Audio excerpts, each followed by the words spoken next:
What is going on, guys? It's your boy GLG. I'm back at it again with a new video, and today we're going to be bringing you some new access to the Structure Deck 26, I believe, Purple Black Luffy. Now, we're going to quickly kind of go over some of the new cards that have been added in, just kind of skim over some of the old cards, get you an idea of how the deck works, and then go from there. So, to start out, we're just going to get right into it and talk about the leader. So, this Purple Black leader has been kind of sitting on the lower side for right now, but let me explain how it works. So you give him one Dawn, it gets +1 cost to your whole board, and then when you have two more Dawn cards in your field are returned to your Dawn deck, you have one Dawn from your Dawn deck instead is active, and one is rested. Now, this pairs really well with a lot of the characters that it already has, and it uses, such as your 7-cost Sanjis, your Zoros, your Luffy, 9-drop Luffys. All those cards pair really well with this leader.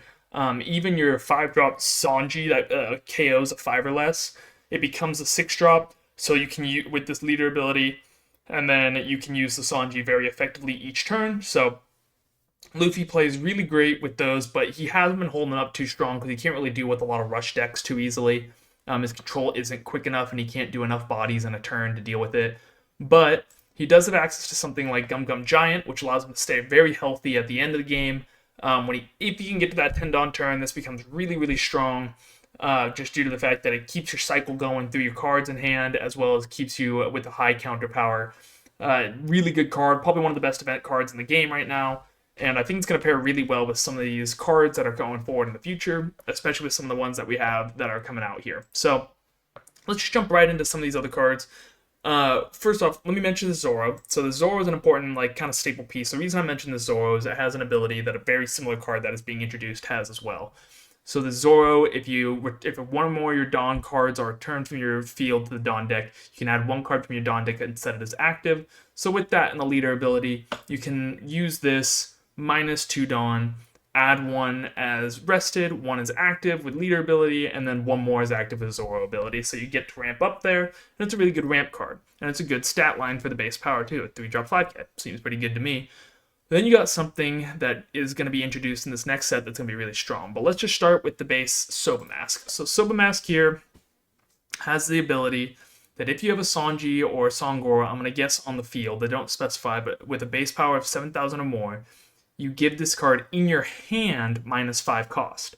So what you do is if there is a 7k Sanji on field, let's say it's just the Rush Sanji, you can play this guy out for 2 Dawn, which is absolutely berserk when you think of the fact that he has a 9k power.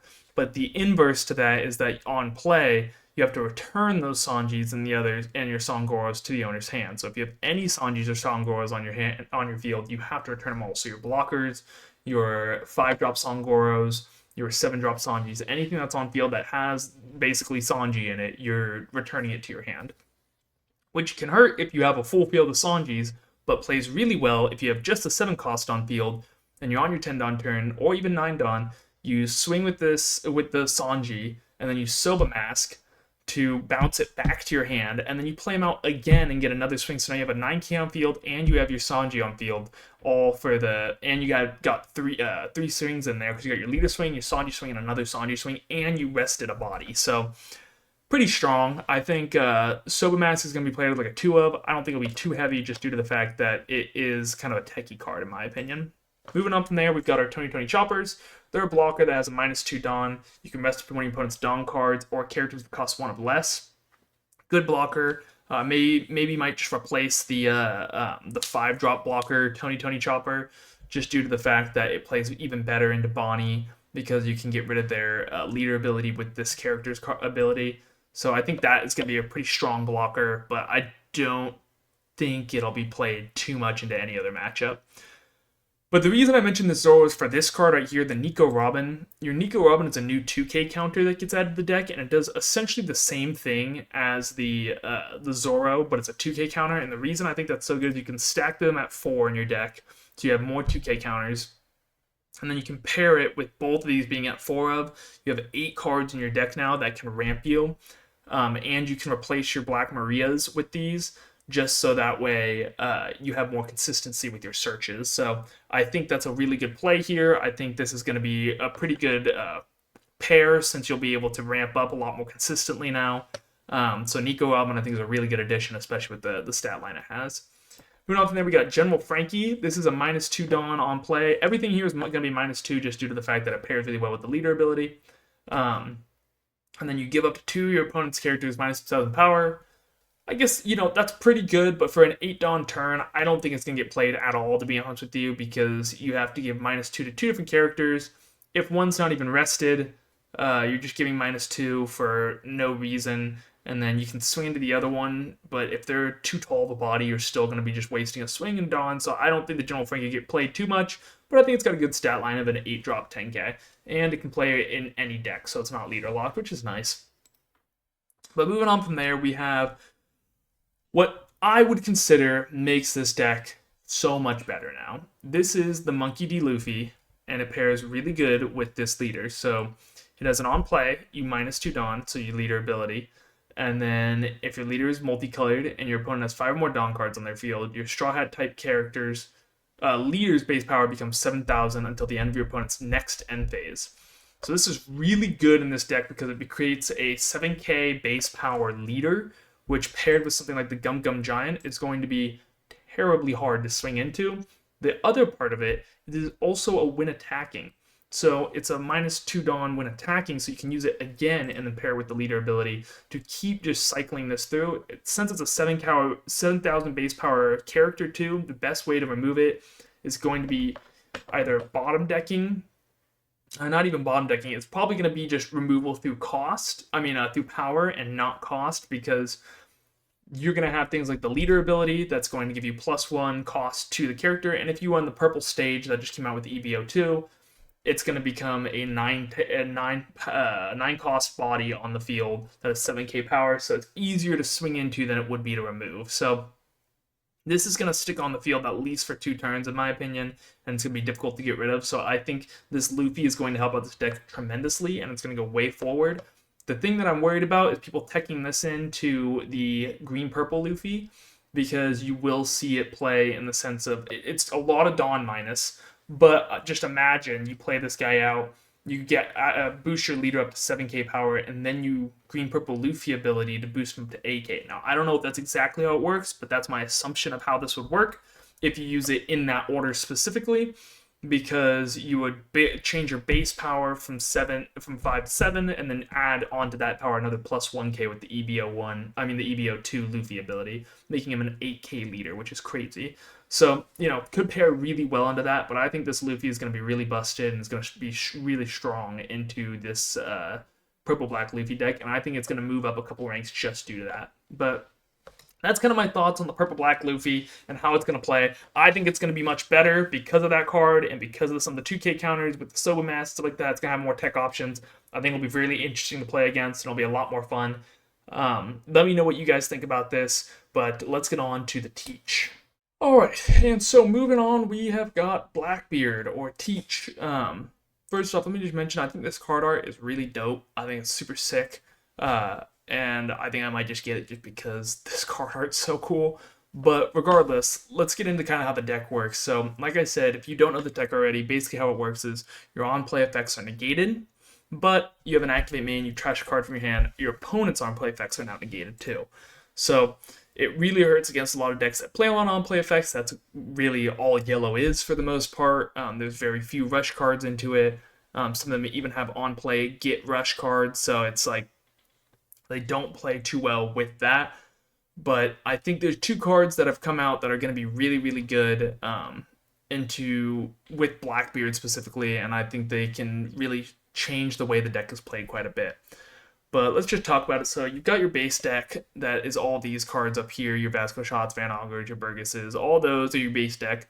But then moving on from there, we've got just this 5-drop 7k vanilla, and then we've got our first actual card. It's this Avalo Pizarro. You rest the card, you activate main, you rest a full lead, so one of your searching cards, and then if your leader has Blackbeard Pirates, you give this card 5,000 power, and you can swing with it, I guess, is the idea there. And then on KO, you would draw 1 card.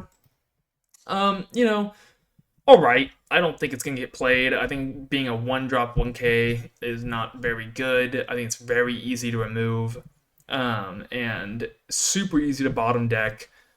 I think as a whole, you would rather just use full lead to search than to use this to get a draw off and get like kind of a pseudo blocker. I mean, people would just ignore it because you're not going to keep resting your full lead to negate your way of like drawing deeper into your deck and trashing cards and building your trash. Like, you're not going to use it, like, abuse that card too much. So I think this card would just get ignored on the field and would never really get the effect off. So let's just move on from there. And we got our Katarina Devon. This is another one that I think is just going to be, it's going to be good 2K in the deck, but I don't think it's going to get used a whole lot. Just due to the fact that its ability is you trash it, and you get, if you're Blackbeard's pirate type character, you have -1 cost during this turn to opponent's character. You know, that's alright. Obviously, they're not going to make Blackbeard a removal deck. They want to have some removal because it is black, but they don't want it to be like primarily focused on that, just due to the fact that if Blackbeard has like crazy removal and the ability to negate your on-play effects, it's super busted, and it's just way too easy for them to win, because then they just stop you from playing anything out super quickly, and then they just remove all your stuff. So it's almost impossible to deal with. So that's why they make this probably a -1. That's why I think it wouldn't get used too much, just due to the fact that -1 isn't going to be enough to really pair with some of these characters, other than maybe this Teach. But I think as a whole, you'd still use it as a 2K counter. Moving on from there, we got our Kuzan. Now, this is going to be one of the cards that I think will get added into the deck. It's a good stat line. It's a 6-drop, 6K. It's a blocker. It's got 1K counter in it. And on KO, you play up to 1 Blackbeard Pirates type character with a cost of 5 or less from your trash rested. That's pretty good. That's so you can play out things like your Van Augur, your Burgess. You can even play out another 5-drop Kuzan to pair that up for the next turn, so that way you can swing with him into something and then like trash it to get the Burgess out on field. There's a lot of different options you can do there, but I think this Kuzan will be really good for your 6th turn to establish a blocker, and it's a kind of a tall blocker, not the smallest thing you have to like deal with. And then on top of that, if it is KO'd, you do get to pull something out as rested, and if it's something like the Burgess, they're probably boosted by that point in time, and it's going to be really hard to swing into and KO. Going on from there, we've got this Wolf, the Sanjun Wolf, or San Juan Wolf. I don't think it's a very good card. You have to trash a card from your hand on play. It's a blocker. It gets +1 cost every 4 cards in your trash. So it can build up to like a 10 cost character, but like, that's not a huge deal, honestly. I think the idea here is the fact that it's another block on your 4-down turn, so you can go 4, 6, 8, and then 10 drop. That would be kind of the perfect curve. But I think this card would just be really detrimental to Teach, due to the fact that you have to trash a card from hand. So now you're trashing 2 cards. You're trashing 3 cards, man, if you think about it, because you're playing him out. You trash a card, and then you leader ability to trash another card. Your hand is drained. Like, there's just no way you'd want to do that in a turn. So I think this card will kind of just sit and never get played, to be honest with you. But that's my opinion on it. But this is the final card that was introduced into Blackbeard in the most recent structure deck. Really good card, in my opinion. It's another Jack, essentially, except for it doesn't have the deck cycling. But because it can KO such a high cost of 3 or less, makes things a lot more targetable for like Van Augur. You can get rid of 6 or less cards. And then on top of that, if it is KO'd, you add 1 black card from your trash to your hand. So you get to recycle your hand, but not just like from the deck. You get to pick what card you want from your trash. Let's say you full lead search and you find like 2 Teaches in hand, you trash one of them. You can just let this thing die as a pseudo blocker, and then get your Teach out for the next turn from your trash. So you can always like be kind of playing that way, to where they want to swing into this Teach, and if they do, they kill it for whatever reason, then you can just get your other Teach out, or your Burgess, or 2K, or whatever you want, because you get to pick what you want from your trash. So as a whole, I think this deck is going to be, I mean, it's already strong. I think it's going to be even stronger with these additions. But I think this Teach is going to play really well into most black decks, just due to the fact that it is a high removal, and it can add any black card from your trash to your hand. So Teach is going to be very strong. It's going to continue being strong, and that's just kind of my opinion on it.